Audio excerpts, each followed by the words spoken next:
നിങ്ങൾക്കറിയാമോ, കഴിഞ്ഞ 27 വർഷമായി ഭാരതത്തിന്റെ ജനാധിപത്യം ഒരു വലിയ ചതിയിലായിരുന്നു.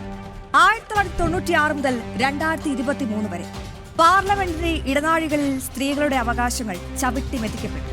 അന്ന് രാഷ്ട്രീയ ലാഭനഷ്ടങ്ങൾ കണക്കിലെടുത്ത ചവറ്റുകൊട്ടയിലെറിഞ്ഞ ഒരു ബില്ല്, വനിതാ സംവരണ ബിൽ.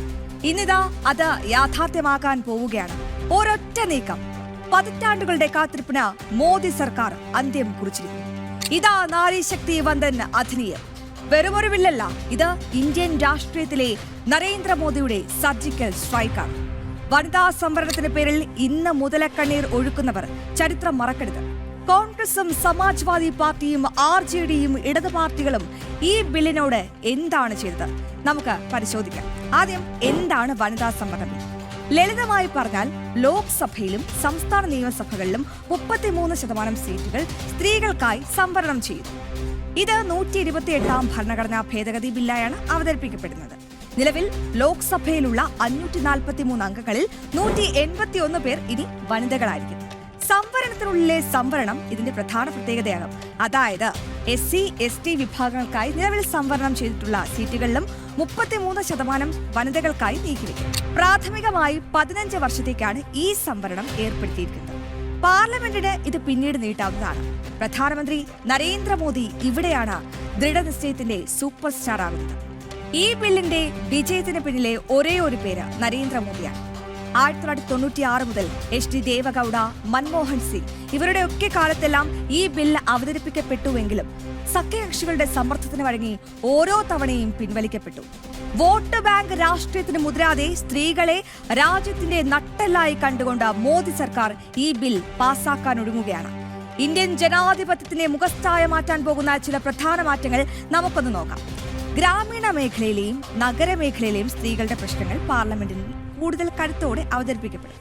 സ്ത്രീകളുടെ ആരോഗ്യത്തിനും വിദ്യാഭ്യാസത്തിനും സുരക്ഷയ്ക്കും ഊന്നൽ നൽകുന്ന നിയമങ്ങൾ കൂടുതൽ നിർമ്മിക്കപ്പെടും. തദ്ദേശ സ്വയംഭരണ സ്ഥാപനങ്ങളിൽ ഇപ്പോൾ തന്നെ 14 ലക്ഷത്തോളം സ്ത്രീ പ്രതിനിധികളുണ്ട്. അവർക്ക് ഇനി ദേശീയ രാഷ്ട്രീയത്തിലേക്ക് വഴി തുറക്കും. പക്ഷേ ഈ നല്ല കാര്യത്തിന് പിന്നിലും ചിലർ കല്ലുകടികളുണ്ടാകും. ആരാണവർ? എന്തിനാണവർ ഭയപ്പെടുന്നത്? കോൺഗ്രസിന്റെ 30 വർഷത്തെ വഞ്ചന പറഞ്ഞു പോകാതെ പറ്റില്ല. 1990കളിൽ തന്നെ ചർച്ചകൾ തുടങ്ങിയെങ്കിലും 10 വർഷം രാജ്യം ഭരിച്ച UPA സർക്കാരിന് ഈ ബിൽ പാസാക്കാൻ കഴിഞ്ഞില്ല.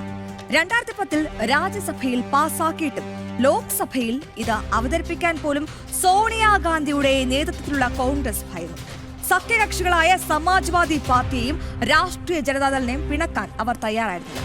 അധികാരത്തിന് വേണ്ടി അവർ സ്ത്രീകളുടെ സ്വപ്നങ്ങൾ ബലികഴിച്ചു. ഇനി സമാജ്വാദി പാർട്ടിയും RJDയും ബില്ല് കീറിയെറിഞ്ഞവരാണ്.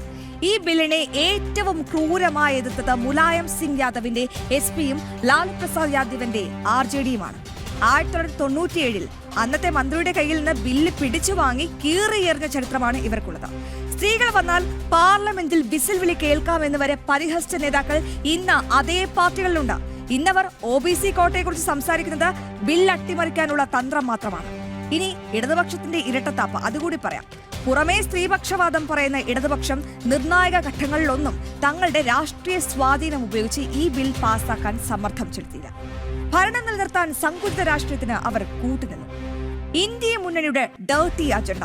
ഇപ്പോൾ രൂപീകരിച്ചിരിക്കുന്ന ഇന്ത്യ മുന്നണി OBC സംവരണം എന്ന പുതിയ ആയുധം ഉയർത്തുന്നത് എന്തിനാണ്? ഇതൊരു വൃത്തികെട്ട രാഷ്ട്രീയ അജണ്ടയാണ്. നരേന്ദ്രമോദിക്ക് ഈ ക്രെഡിറ്റ് ലഭിക്കരുതെന്ന ഒറ്റ നിർബന്ധം ഇവർക്കുണ്ട്. മുസ്ലിം ലീഗിന്റെ നിലപാടോ? മുസ്ലിം സ്ത്രീകൾക്ക് പ്രത്യേക കോട്ട വേണമെന്നാവശ്യപ്പെടുന്ന ലീഗിന്റെ നിലപാട് ശരിക്കും ഭരണഘടനാ വിരുദ്ധമാണ്. മതത്തിന്റെ പേരിൽ സ്ത്രീകളെ വേർതിരിക്കാനാണ് ഇവർ ശ്രമിക്കുന്നത്. ഇനി എനിക്ക് ചില ചോദ്യങ്ങളുണ്ട്.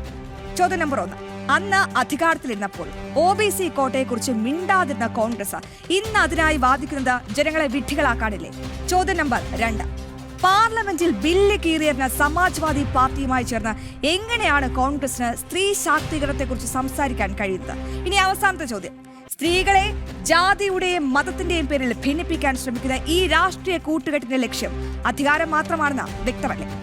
വിമർശിക്കുന്നവരുടെ ചരിത്രം പരിശോധിച്ചാൽ നമുക്ക് ഒരു കാര്യം കൂടി മനസ്സിലാകും. അവർക്ക് വേണ്ടത് സ്ത്രീകളുടെ വോട്ടുകൾ മാത്രമാണ്, അവരുടെ വളർച്ചയല്ല. എന്നാൽ നരേന്ദ്രമോദി സർക്കാർ ഈ ചരിത്രപരമായ പാപം കഴുകിക്കളഞ്ഞിരിക്കുന്നു. ഇനി ഭാരതം നയിക്കുന്നത് സ്ത്രീകളായിരിക്കും. അട്ടിമറി നീക്കങ്ങളുമായി വരുന്നവർക്ക് കാലം മറുപടി നൽകും.